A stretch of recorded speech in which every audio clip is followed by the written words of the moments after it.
This is a CNA podcast. You may have noticed it already, maybe among your friends and family if you haven't already started it yourself, that revenge travel is well and truly in full swing.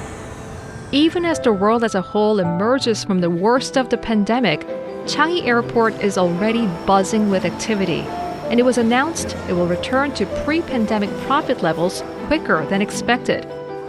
While we are fixated on our dream holiday destinations, very few of us are thinking about how much travel adds to the world's carbon footprint.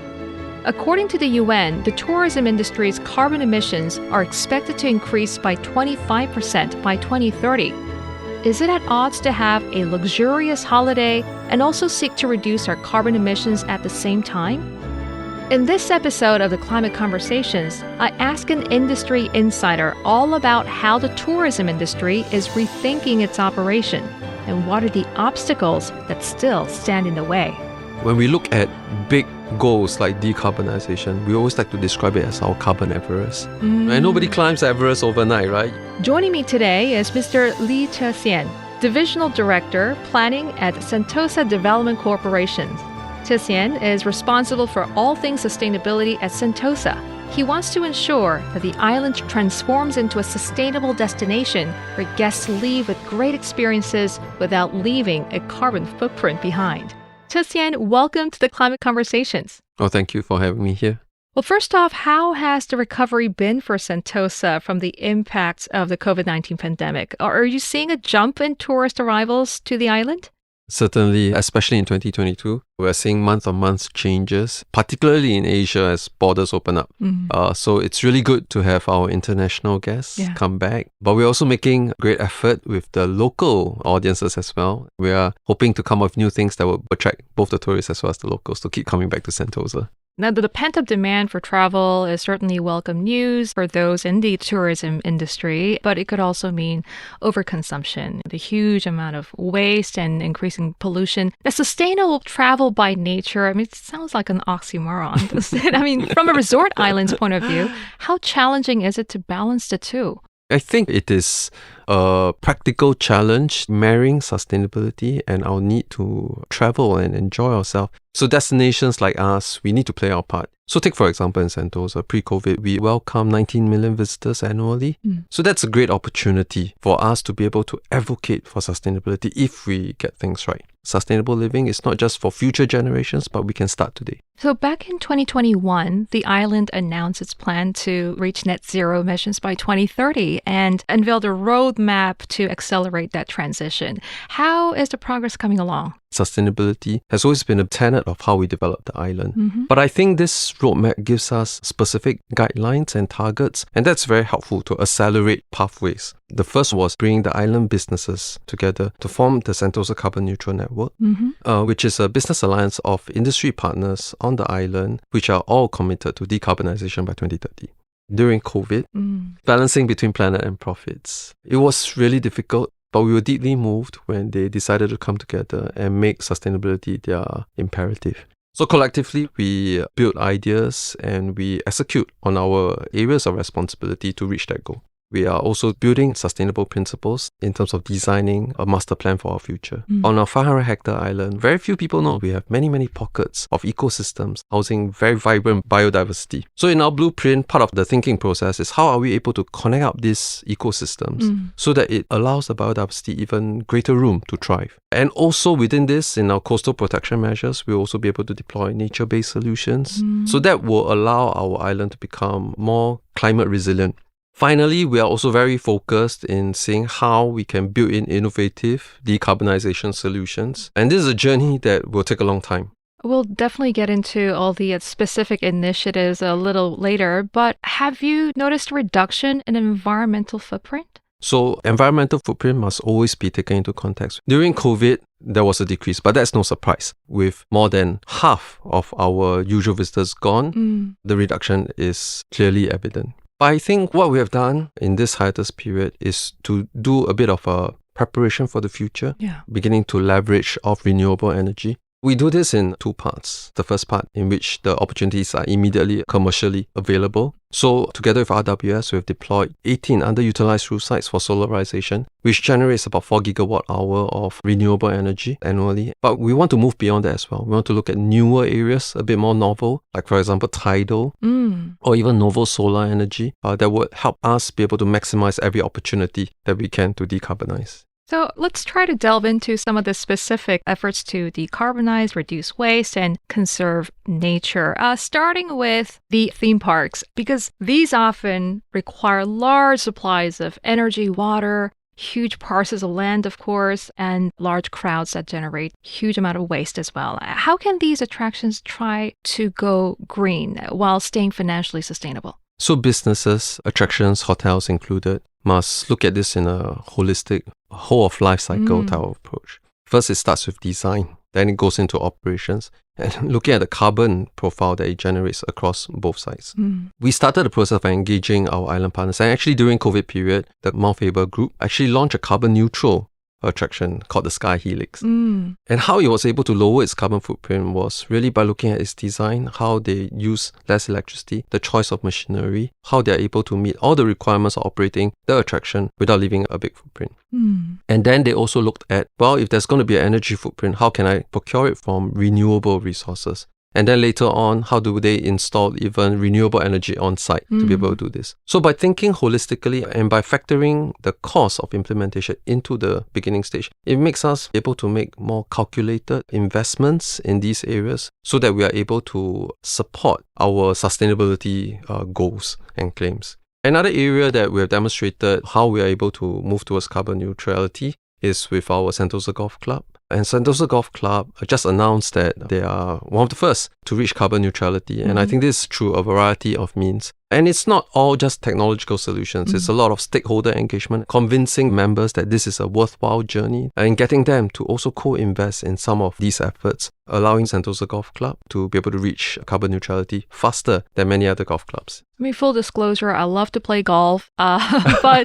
the sport does not, frankly, doesn't have the best reputation when it comes to sustainability. Obviously, the amount of water and chemical that goes into maintaining the course, and it's pretty harmful to the environment. But as you said, it's a huge achievement, isn't it? I mean, Sentosa Golf becoming the world's first carbon neutral golf course. What's gone into achieving this? I mean, earlier we were talking about that motto. Yeah. And a lot of hands-on deck kind of efforts, I'm sure. I think the amazing job that the golf club does is not just with regards to golf, but with regards to the role that golf can play in affecting change globally. I think they are one of the first few golf signees to the UN Sports for Climate Change. And I think they are to lead in terms of how they make golf operations more sustainable. The golf managers will tell you how they use technology, even GPS technology, to limit the amount of fertilizers that they employ on the golf course to absolute minimum. And they design the course to harvest as much natural rainwater as possible so that they take as little from the mains as well. In fact, there were times in the year where the golf actually produced excess water, which is then used for irrigation on other parts of the island. The golf course actually also takes a role in protecting the biodiversity around. So this is a little known fact, but there is 4 species of mangroves in Singapore that's native to us, of which one is critically endangered, and that endangered species is actually protected for and cared for by the Sentosa Golf Club. That's very interesting. And is it true that every employee handpicks a minimum of 15 weeds a day to minimize the use of pesticide and also to avoid using machines? Yes, it is true. Wow. Now, it's not a productivity measure, but rather it is also a measure to engage every staff, understanding what they can do on a daily basis, on an hourly basis, to reduce the reliance on things that are not helpful for the environment.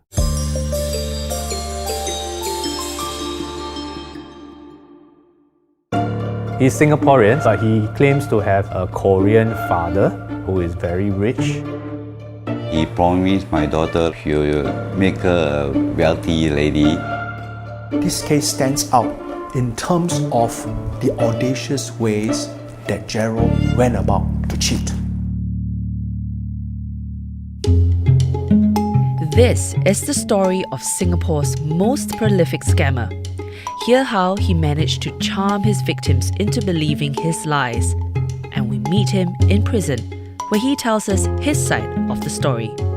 Join me, Tiffany Ang, on this two-part podcast special, The Serial Swindler.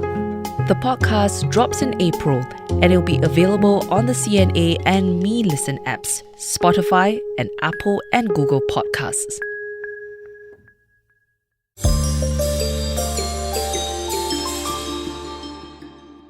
So, Cheh Hsien, Sentosa has also launched sustainable tourism offerings. Could you walk us through some of them that are popular with the visitors? During COVID, we saw a huge demand for experiences outdoors that help people connect with themselves. And in line with this, we rolled out a series of tours called Sentosites. So just to give you some flavor, we had a night nature walk. Through guided tours, you're able to see nocturnal animals appearing in just a nature trail. You could see owls, you could see scorpions, which light up when you shine fluorescent light on them. And it's a really amazing experience. Intertidal walks are very popular as well. But we do this in a guided manner so that as people go, they don't do harm to these sensitive areas. But you're able to see a large variety from sponges to corals and sometimes even the odd stingray that comes by without having to put on scuba diving gear. Oh.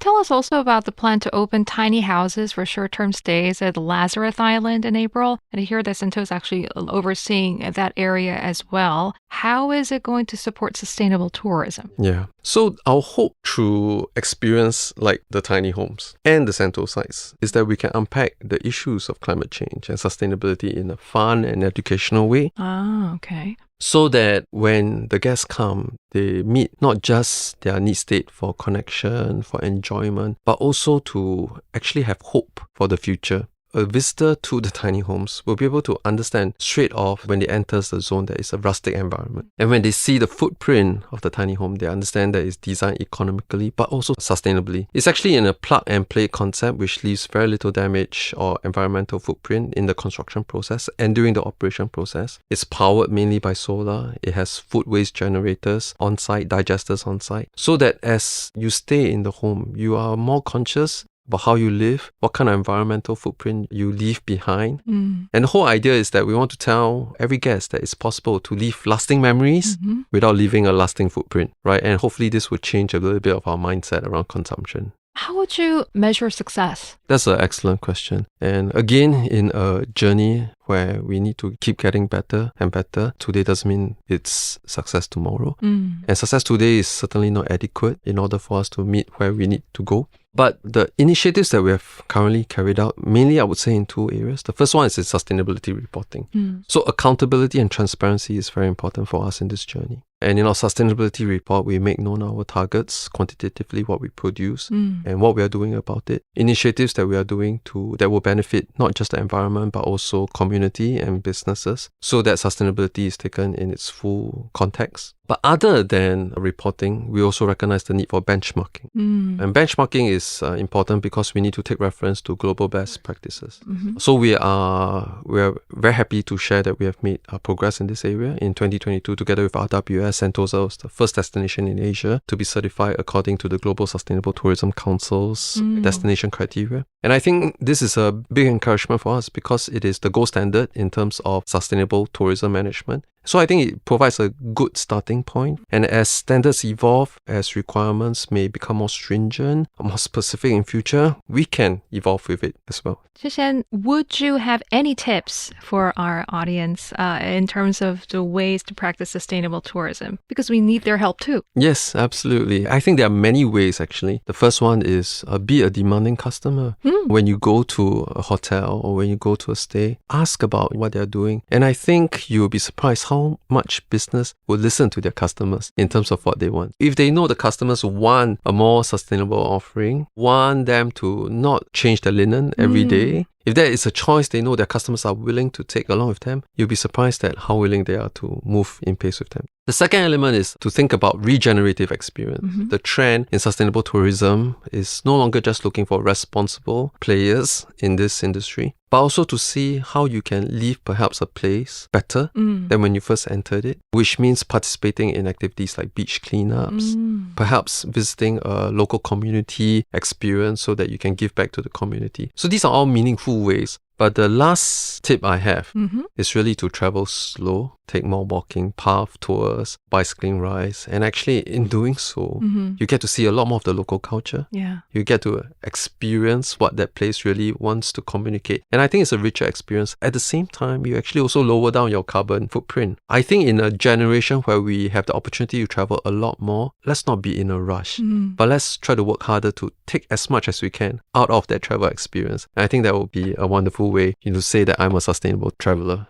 Thanks to my guest, Mr. Lee Cheh Hsien, and thanks to all of you for tuning in. We hope you enjoyed this episode. And do remember to subscribe and like this podcast so you know when a new episode drops. You can find CNA's climate and sustainability coverage online at cna.asia. The team behind this podcast is Joanne Chan, Cyan Win, Jacqueline Chan, and Crispina Robert. And I'm Julie Yu, signing off, wishing you happy, safe, and green travels.